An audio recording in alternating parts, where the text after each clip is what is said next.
Il a été licencié de Men's Health pour s'être moqué des Girl Scouts, puis de Stuff Magazine après avoir engagé des personnes de petite taille pour perturber une conférence d'entreprise. Son contrat avec Maxim Ouquet a expiré sans être renouvelé suite à la chute vertigineuse des ventes sous sa direction. En 2006, Greg Gutfeld avait été renvoyé de toutes les grandes publications qu'il avait dirigées. Les médias traditionnels l'avaient jugé inemployable. Puis Fox News l'a appelé avec une proposition surprenante. Animer une émission à 3 heures du matin.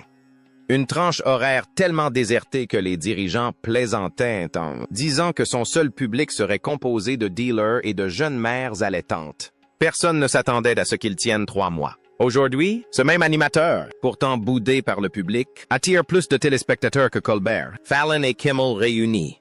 Il est devenu le roi incontesté du late night sans jamais y avoir fait une apparition. Mais son ascension fulgurante, de l'échec à la domination télévisuelle, n'a rien eu de la chance. Elle a été marquée par de nombreux licenciements, une rencontre avec un mannequin russe au Portugal, la création d'un véritable culte auprès des insomniaques et une redéfinition complète des codes des talk shows américains.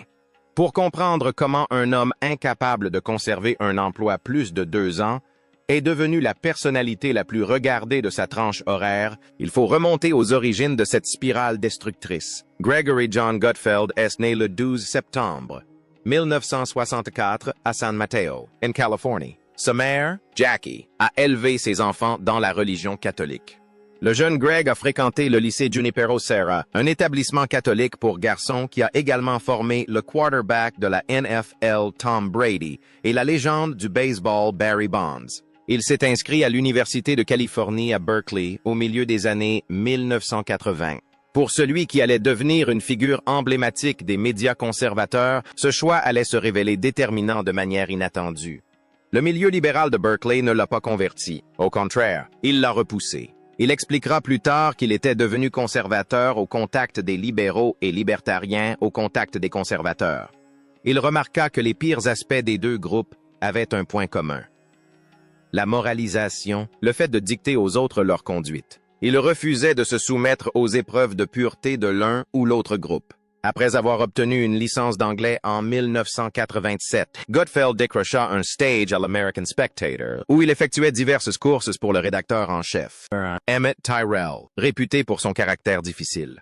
Cette expérience lui a permis de comprendre le fonctionnement interne des médias conservateurs. Mais les magazines étaient mal rémunérés, et Gutfeld s'est tourné vers la presse masculine. Il a débuté comme rédacteur au magazine Prevention, une publication axée sur la santé, où il a commencé à boire et à consommer des drogues de manière excessive, selon ses collègues. Ce mode de vie festif le suivit pendant des années. Finalement, il gravite les échelons jusqu'à travailler pour Men's Health, le magazine de référence sur les abdominaux et les conseils de remise en forme, qui dominait les kiosques à journaux dans les années 1990. En 1999, Gutfeld était devenu rédacteur en chef. Il avait 35 ans et dirigeait l'un des magazines masculins les plus prospères d'Amérique. Puis il a été licencié. Les raisons officielles variaient selon les versions. Gutfeld avait publié des articles se moquant des Girl Scouts, des amoureux des chats et de son propre patron. La maison mère du magazine a jugé qu'il était plus source de problèmes que de bénéfices. Un média a qualifié son parcours professionnel à la fois impressionnant et désolant. Il atteignait sans cesse le sommet de l'échelle, puis chutait brutalement. Mais Gutfeld ne tira aucune leçon de ses échecs. Au contraire, il s'enfonça encore plus dans le chaos. Son étape suivante fut Stuff Magazine, une publication axée sur les gadgets, les femmes et tout ce qui était censé intéresser les jeunes hommes. Gutfeld la transforma en un véritable phénomène de diffusion, faisant passer le lectorat de 750 000 à 1,2 million d'abonnés. Il la rendit complètement déjantée, repoussant les limites que les annonceurs toléraient, car les chiffres ne cessaient de grimper. Puis survint l'incident qui allait marquer sa carrière dans la presse magazine. En avril 2003, l'American Society of Magazine Editors organisait une conférence intitulée « Qu'est-ce qui donne du buzz à un magazine ?» Gutfeld décida de répondre à cette question au pied de la lettre. Il engagea 3 acteurs de petite taille par le biais d'une agence de casting et les envoya à la conférence avec pour consigne de la perturber le plus possible. Ils croquaient bruyamment des chips. Leur téléphone sonnait sans cesse. Ils discutaient à voix haute alors que les dirigeants du secteur essayaient de prendre la parole. Ils ont été expulsés par la sécurité. L'affaire a fait la une du New York Times. Gutfeld a été immédiatement licencié. La plupart des carrières se seraient arrêtées là. La sienne semblait en tout cas s'être arrêtée là. Plus aucune grande publication américaine ne voulait publier son travail. Il était devenu célèbre pour de mauvaises raisons. Mais se faire licencier des États-Unis ne suffisait pas à Greg Gutfeld. Il décida de s'exiler sur un autre continent. En 2004, Londres offrait à Gutfeld une nouvelle opportunité. L'édition britannique de Maxim cherchait un rédacteur en chef. Et apparemment, personne au Royaume-Uni n'avait entendu parler de l'incident du nain. Ou peut-être que si, mais que cela leur était indifférent. Quoi qu'il en soit, Gutfeld fit ses valises et traversa l'Atlantique. Sa première semaine de travail fut consacrée à une conférence d'entreprise au Portugal. Maxim était publié dans plus de 30 pays et la maison d'édition avait réuni des rédacteurs du monde entier pour discuter de stratégie. Gutfeld s'installa dans sa chambre d'hôtel. C'est alors qu'il remarqua la femme dans la chambre voisine. Elena Moussa était grande, brune et travaillait comme rédactrice photo pour le magazine Maxim Russie. Elle avait débuté comme mannequin de défilé avant de se tourner vers la presse magazine. Lors de la conférence au Portugal, elle attira immédiatement l'attention de Gutfeld, qui décrira plus tard ce moment comme une reconnaissance instantanée. Il la regarda et pensa « c'est ma femme ». Il en était absolument certain. Le problème, c'est qu'Elena ne voulait rien avoir à faire avec lui. Gutfeld passa 3 jours à la courtiser avec une persévérance qu'il qualifia lui-même de stupide. Elle resta froide, distante, indifférente à ce petit éditeur américain qui semblait la suivre partout. Finalement, il l'invita à un vrai rendez-vous.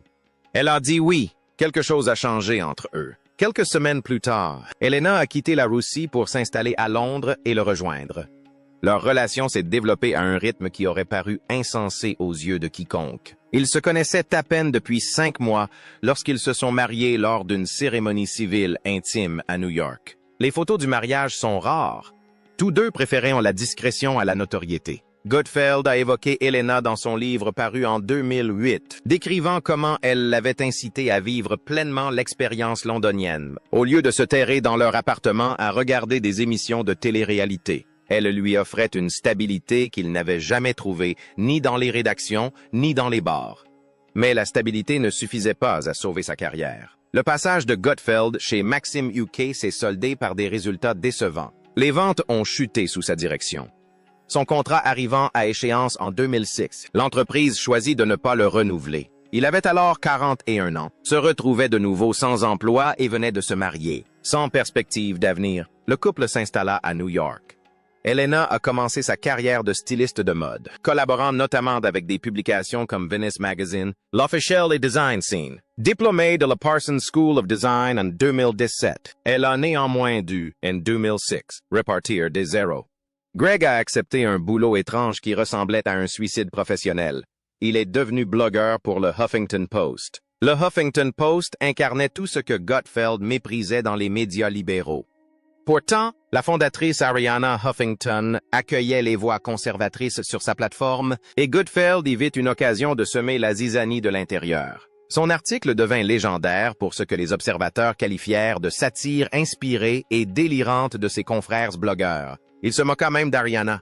Il s'en prenait aux autres contributeurs. Il transformait chaque section de commentaires en champ de bataille. L'une de ces sections a attiré l'attention d'un autre blogueur nommé Andy Levy.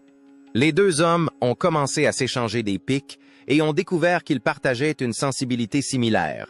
Sombre, satirique et prêts à offenser n'importe qui pour une bonne blague. Ces joutes verbales en ligne allaient bientôt prendre une autre dimension. Pendant que Gutfeld agaçait les libéraux sur Internet, quelqu'un chez Fox News l'observait. L'appel est arrivé fin 2006. Fox News souhaitait lancer une émission de fin de soirée. Gutfeld était-il intéressé? Sa réponse fut immédiate et franche. Il était fauché. Il aurait tout fait. Fox l'a fait venir à New York pour des réunions. La proposition était inhabituelle. La chaîne cherchait à combler une case horaire désertée. Initialement prévue à 2 heures du matin, l'émission serait diffusée alors que la plupart des Américains dormaient. Le Public Sybil, Pleasant Take Gutfeld, était composé de trafiquants de drogue, de mères allaitantes et de détenus. Ils ont d'ailleurs reçu de nombreuses lettres de détenus. L'émission a été lancée le 5 février 2007 sous le nom de Red Eye. Gutfeld s'attendait à des semaines de répétition et à une préparation minutieuse. Au lieu de cela, les dirigeants lui ont annoncé qu'il commencerait dans 3 jours. L'équipe répétait dans la loge. Tout le monde, y compris le cameraman, buvait. L'ambiance ressemblait davantage à une soirée entre amis qu'à un tournage télévisé. Red Eye a été diffusé pour la première fois à 2 heures du matin. Les dirigeants de Fox ont visionné les premiers épisodes et ont jugé le contenu trop osé pour cette tranche horaire. Leur solution? Le programmer encore plus tard, à 3 heures du matin, afin de limiter l'audience et les plaintes. Goodfeld avait été rétrogradé au sein même de sa propre émission avant même qu'elle ne trouve son public. Mais un événement inattendu se produisit durant ces heures creuses de la nuit. Red Eye acquit un statut culte. Le format de l'émission bousculait toutes les conventions de l'information en continu. Goodfeld présentait les intervenants avec des compliments outrageusement exagérés. Les sujets abordés allaient de la politique à la culture populaire, en passant par des absurdités complètes. Rien n'était sacré. Rien n'était sacré. Fox News elle-même devint une cible régulière de moquerie. L'humour était noir, absurde et totalement inédit à la télévision. Andy Levy, le partenaire de Gutfeld au Huffington Post, a rejoint l'équipe en tant que médiateur. Bill Schultz, un ancien collègue de Gutfeld au magazine Stuff, en est devenu le fidèle acolyte. Les trois formaient un trio improbable. Levy était la machine à sarcasme impassible. Schultz jouait le rôle du loser attachant. Goodfeld régnait sur ce chaos tel un maître de cérémonie malicieux. Sommaire, Jackie, devint une figure récurrente de l'émission Red Eye. Il lui attribua le titre de correspondante principale, expliquant que la plaisanterie résidait dans son âge avancé. Son travail consistait à regarder Fox News pendant la journée et à faire un compte-rendu des événements. Elle se plaignait constamment que les femmes à l'écran portaient des jupes trop courtes. Goodfeld lui répondait que d'autres téléspectateurs appréciaient ces jupes. La relation entre la mère et le fils, filmée avec une grande authenticité, était palpable. Plus John, Goodfeld avait honte de présenter ses amis à ses parents. Adult, il constata que ses mêmes amis préféraient passer du temps avec Jackie plutôt qu'avec lui. Elle avait une authenticité sans fioriture qui touchait le public. Elle soutenait tout ce que son fils entreprenait, même lorsque ses tentatives semblaient vouées à l'échec. Red Eye n'aurait pas dû marcher.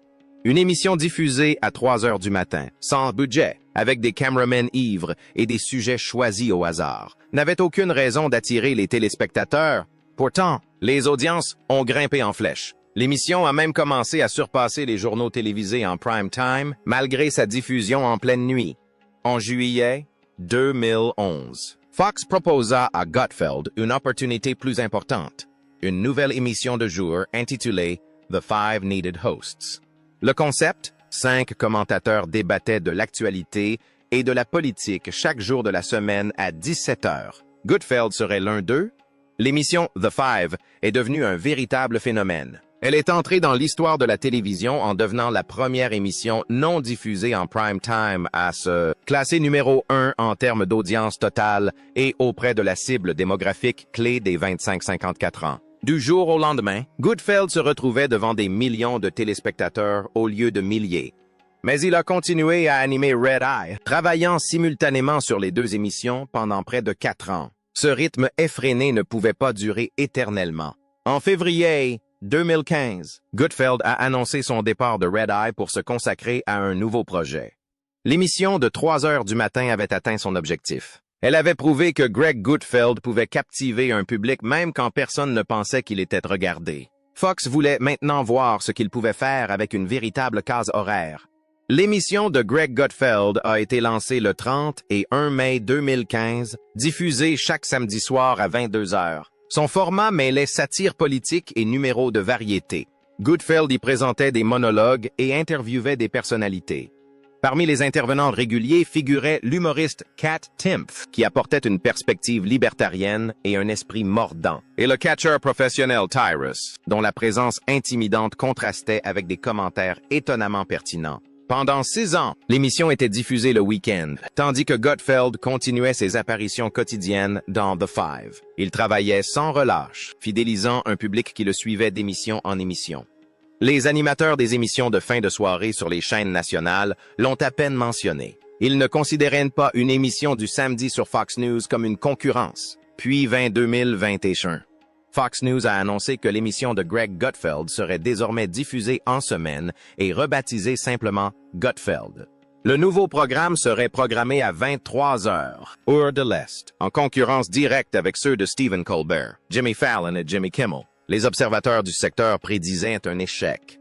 Comment une émission d'information en continu pouvait-elle rivaliser avec les programmes des chaînes hertziennes? Comment un humoriste conservateur pouvait-il séduire un public qui avait plébiscité Jon Stewart et ses successeurs pendant plus de 20 ans? La réponse ne s'est pas fait attendre. Dès août 2021, Gutfeld avait détrôné le talk show de Stephen Colbert en termes d'audience. L'émission rassemblait en moyenne plus de 2 millions de téléspectateurs chaque soir, un chiffre supérieur à celui de tous ses concurrents, qu'ils soient diffusés sur les chaînes hertziennes ou câblées.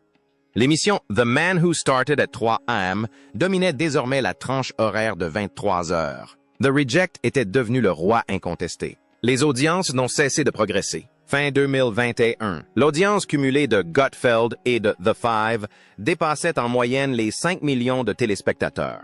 En octobre 2022, Gutfeld a réalisé son meilleur score d'audience historique, attirant 2,5 millions de téléspectateurs en une seule soirée. Aucune autre émission de fin de soirée n'a pu égaler ce chiffre. En juin 2023, Fox a déplacé Gutfeld à 22 heures, heure de l'Est. Ce changement signifiait que l'émission ne concourait plus, techniquement, dans la catégorie des programmes de fin de soirée. Les critiques ont dénoncé cette pratique comme une tricherie, arguant qu'une émission diffusée à 22 heures ne pouvait être comparée à des programmes programmés à 23h30. Gutfeld se moquait des subtilités sémantiques. Ce qui comptait pour lui, c'était de l'audience, et l'audience ne cessait de croître. Le succès de l'émission reflétait des changements plus profonds dans la consommation médiatique américaine. Les émissions de fin de soirée traditionnelles étaient devenues de plus en plus politiques, les animateurs prenant pour cible les téléspectateurs conservateurs. Gutfeld proposait une alternative. Son humour s'attaquait aux deux partis quand il le méritait, même si les démocrates en faisaient les frais. Plus important encore, son émission paraissait authentique, contrairement aux productions télévisées léchées. Le Weekly Standard l'avait un jour qualifié d'homme le plus dangereux de la télévision. Contrairement à d'autres personnalités médiatiques, l'œuvre de Gutfeld était véritablement subversive. Une véritable bombe à retardement lancée dans toutes les salles de réception des professeurs, les rédactions des grands médias, les studios de cinéma et les conseils d'administration des organisations à but non lucratif d'Amérique. Il avait trouvé son public non pas en suivant les tendances, mais en étant tout simplement lui-même.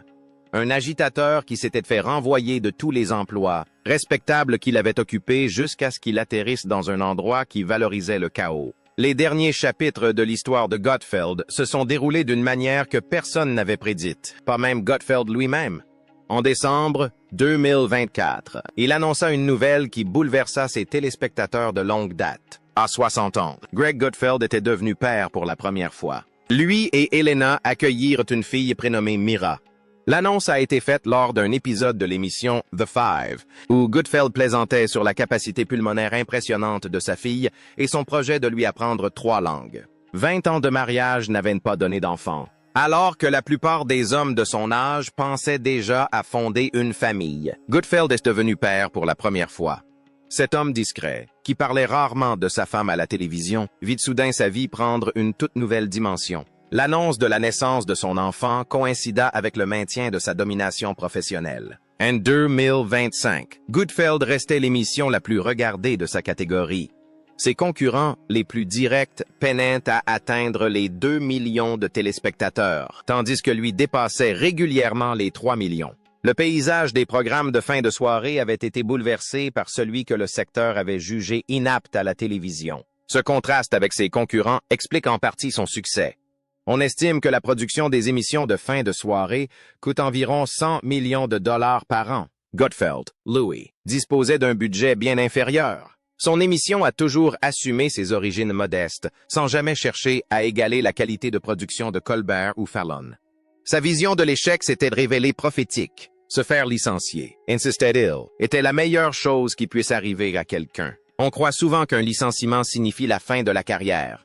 En réalité, on finit toujours par aller mieux. Il avait vécu selon cette philosophie à maintes reprises, transformant chaque échec en tremplin plutôt qu'en impasse. Ce n'est qu'avec le recul que cette évidence lui est apparue.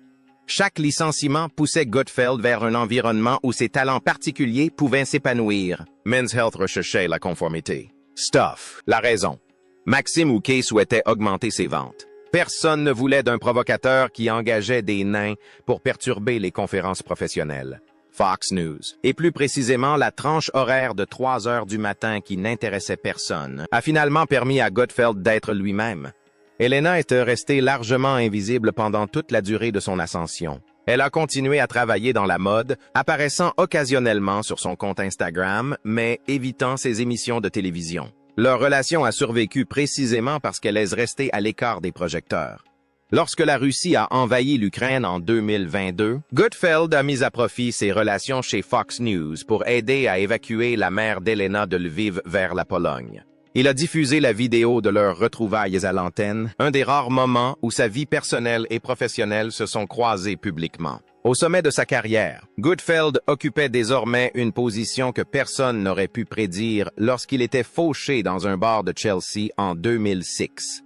L'homme qui plaisantait en disant que son public initial était composé de criminels et de parents épuisés avait bâti quelque chose de solide sur ses fondations. Son audience ne se limitait plus aux fidèles de Fox News, mais incluait de plus en plus d'indépendants et même des démocrates, lassés des autres chaînes de télévision traditionnelles. Les chiffres sont éloquents.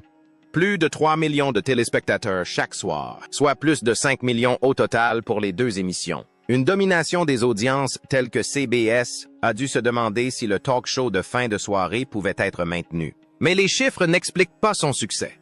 La réponse se trouve quelque part dans ce cycle d'échecs et de réinvention. Gutfeld n'a jamais cherché à se conformer aux attentes de l'industrie. Il a été licencié pour son caractère difficile, son goût du défi et son refus de modérer ses instincts.